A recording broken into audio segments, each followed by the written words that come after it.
Hey y'all, what's up? Welcome back, fam. Or if it's your first time here, big shout out to you for joining the crew.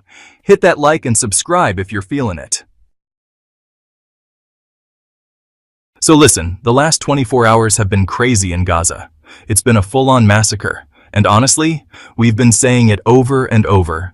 Get ready, because Israel's about to go off. No matter how many videos you've seen, it doesn't show the whole picture.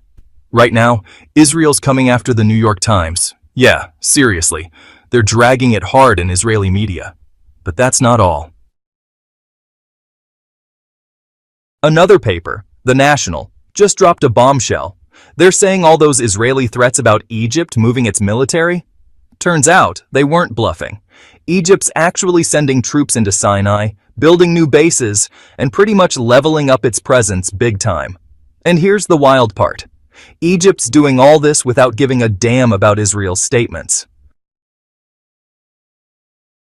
Meanwhile, Israel is stepping up its attacks in Gaza. Now here's the big question we keep coming back to. Are we heading toward a war or not?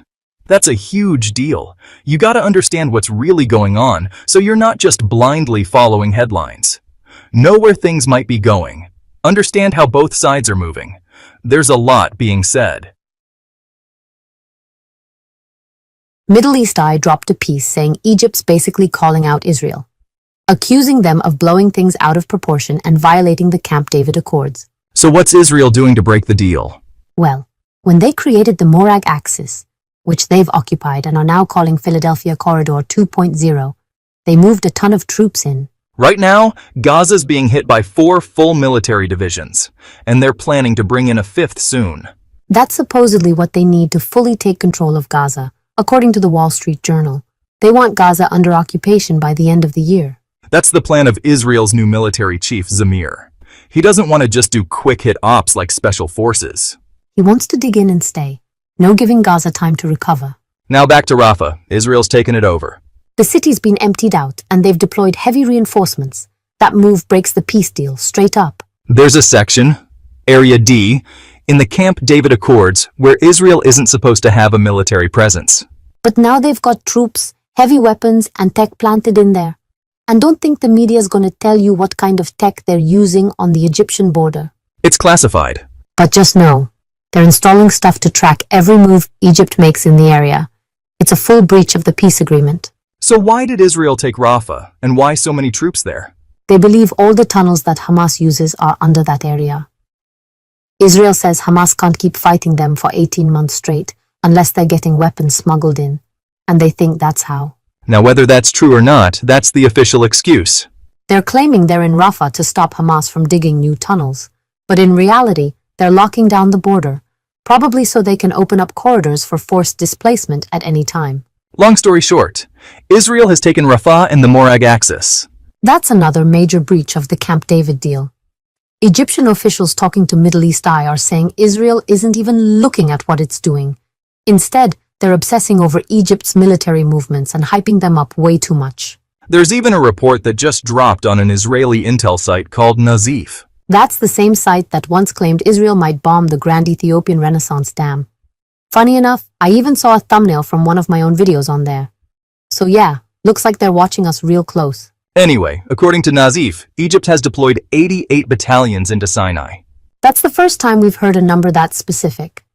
Most other sites just guessed at Egypt's military strength in Sinai, but this one seems like a real intel leak. Egypt sends 88 battalions, that's 62,000 soldiers, toward the border, and Israel's freaking out. So get this, Egypt's rolled out 88 battalions. That's about 62,000 troops. And they've got 3 full military divisions and around 1,500 tanks lined up near the border. On top of that, they've been upgrading their military bases, airports, and runways, and Israel is not chill about it. They're stressing hard, and Egyptian officials are honestly surprised at how obsessed Israel is getting. Then boom, the National drops another bombshell report. They're saying Israel is noticing that all those Egyptian troops moving into Sinai are getting serious upgrades. And that's got folks in Israel heated. Now let me break that down. Egypt used to station those old M60A3 tanks along the border.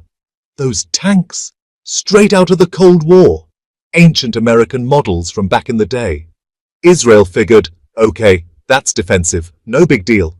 But now, they're saying Egypt has modified those tanks, upgraded the firepower, the targeting systems, the armor. And get this, Egypt's actually producing them locally now. Each tank's got a 105mm cannon, top speed of about 30 knot, 750 horsepower, and 250mm armor. So yeah, they're not playing anymore, but here's where it gets real. Now Israel's reporting that Egypt is bringing in M1A1 Abrams tanks. The good stuff, the modern battle tanks. That's a serious step up. Old M60s. Sure, those could help block forced displacement or defend territory. But the M1A1s? That's a whole new level. Now we're talking about tanks designed for major warfare. This is what's got Israeli intel tripping. Egypt's not just prepping for defense anymore. It's starting to look like they're ready to throw down if it comes to it. Now, according to the National, Egyptian officials are like, why is Israel acting like this? All our moves are strictly defensive. Egypt's just trying to protect its own national security, especially with all the chaos happening in Gaza. The massacres, the non-stop military escalations. Egypt's saying, we're not waiting around to see what happens. We're locking it down now. And honestly, they don't care who's mad about it. We're a sovereign country, they're saying. You broke the peace agreement first, so don't come crying when we respond. Here's what the Egyptian officials are really saying. Israel's not even watching itself. It's too busy watching every little thing Egypt does. But here's the kicker. Despite all the big talk from Israel's media, Israel hasn't actually done anything against Egypt. No pulling their ambassador. No official statements. Egypt even refused to meet or approve the new Israeli ambassador. It's all just noise so far. So what's really going on? According to Middle East Eye and The National, this whole media storm is propaganda, a performance to please Israel's far-right base and hype up the next big military move after Gaza.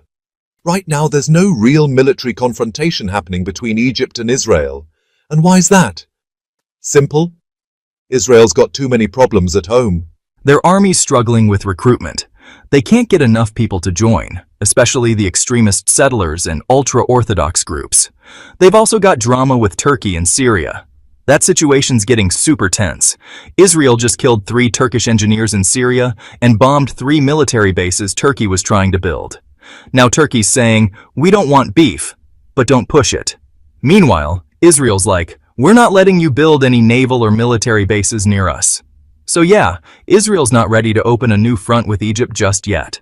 If, and only if, Israel fully wraps up its operation in Gaza with a clear win, then maybe they'll move to phase 2.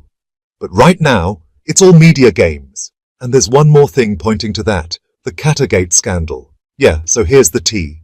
I was probably one of the first people talking about it, because I watch Israeli media like a hawk. Turns out, some of Netanyahu's own media advisors allegedly took cash from Qatar.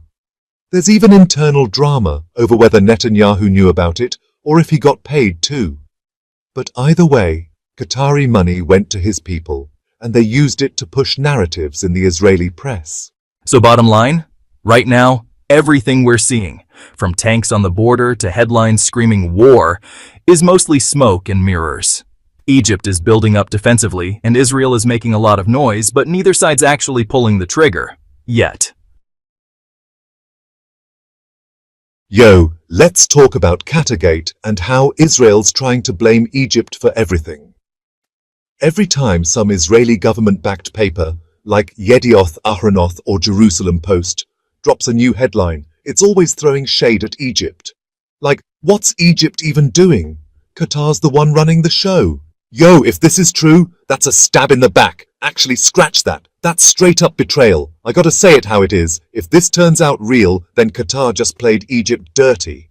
Now, of course, Qatar's denying everything. We didn't do anything, they're saying. But like, if that's the case, why is Israel running full-blown investigations? Narrator. Media.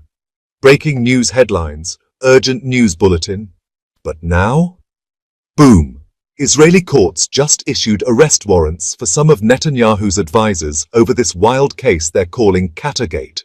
Basically, the dudes are being accused of taking money from Qatar, to hype up Doha's role in Gaza talks at Egypt's expense. And it doesn't stop there. The investigation now includes government officials who allegedly also got cash to push Qatar's agenda. Here's the thing. Israel's not in a place right now to beef with Egypt. They're already knee-deep in chaos. Military mess, political drama, media pressure. If they start calling out Egypt publicly, it's just going to confirm that Qatar's getting one over on them. Israel's juggling way too many crises, and their number one obsession is still Iran.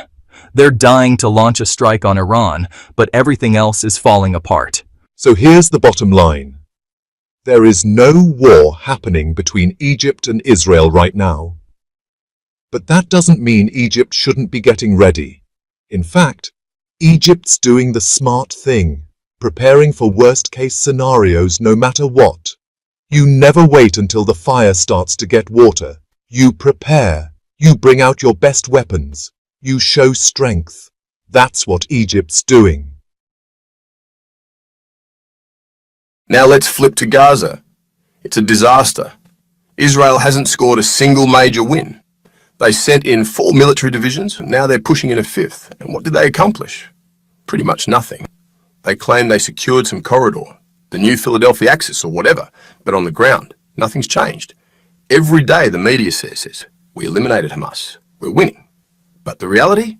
It's all PR. Now they're spinning this story that Hamas is falling apart from the inside, running out of cash, struggling with logistics, can't pay fighters like they used to.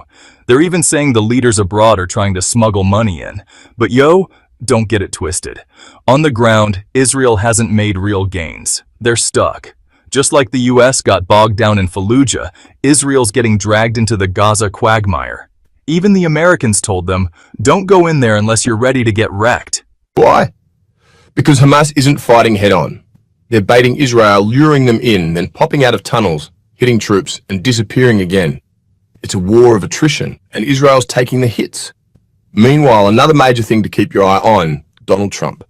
Yeah, Trump's been paying real close attention to everything happening in Gaza. He's got a meeting coming up this Monday. Why does that matter? Because the American media can't cover up these massacres anymore. Even outlets that are usually pro-Israel, even ones backed by Zionist lobby groups, are starting to crack. Example? The New York Times. Yeah, them. They're always defending Israel, but even they dropped a video showing an ambulance with its sirens on, clearly transporting someone injured, getting shot at by Israeli forces. That's not rumor, that's video proof. And Barak Ravid, one of Israel's own journalists, even posted the photos. Ambulance under fire, clear as day. Then there was that other clip. Huge explosion, people literally getting launched into the sky. It's genocide-level violence. And now it's becoming clear what Israel's long game is. They want to trap Palestinians into the Mawasi zone, then bomb them to hell. Once that happens, they're betting on the world, especially the Arab world, to start pressuring Egypt. Open the border, they'll say, let the Palestinians in. Help save lives, but that's not real compassion, that's strategic manipulation. They want Egypt to absorb the crisis, turn a Palestinian problem into an Egyptian one. And the media, it's not just avoiding the issue. It's also part of the psychological warfare. It could be prepping for a second wave. Maybe stirring up protests in Egypt, calling for people to take to the streets, open the borders. Let the people in. It's all part of the game. So, what's the takeaway? Just one thing, man. Don't let the quiet fool you. Just because there's no bullets flying across the Egypt-Israel border right now doesn't mean the fight's not happening. It's happening, politically, diplomatically, economically, through the media. And if you think Israel's giving up on its goals, you're dreaming. Thanks for watching, y'all. Let me know what you think in the comments. And don't forget to like, subscribe, and hit that notification bell. This is X News, where we keep it real. Catch y'all in the next video. Stay safe.